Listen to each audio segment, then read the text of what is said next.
আমরা আজকে জানতে পারলাম যে সাবেক রাষ্ট্রপতির বিরুদ্ধে একটি মামলা হয়েছে ঢাকার একটি আদালতে। উনি গতকালকে বলেছিলেন যে 51 আর্টিকেল 51 অনুযায়ী ওনার মামলা করা যায় না, কিন্তু ওনার প্রিভিয়াস কর্মকাণ্ডের জন্য এই মামলাটি হয়েছে। এক্ষেত্রে এই মামলাটি কি বিচার্য হবে, অথবা এই মামলাটি মানে কি প্রক্রিয়া থাকে কিনা, এটা ব্যাখ্যা কি হবে?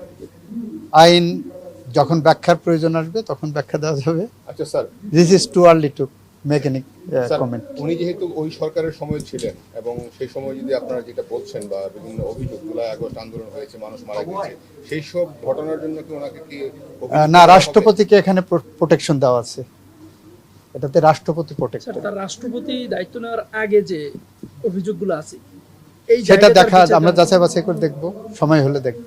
না, এমনি হওয়ার সুযোগ আছে কিনা, এইটা যারা করেছেন কি উদ্দেশ্যে করেছেন, তাদের উদ্দেশ্য কি, সৎ উদ্দেশ্য না অসৎ উদ্দেশ্য, এগুলো দেখি। এই রাষ্ট্রপতির কথা বলছি না আর কি, এই যে কোনো রাষ্ট্রপতি দায়িত্ব নেওয়ার আরেকটু আগে ভালো করে দেখব।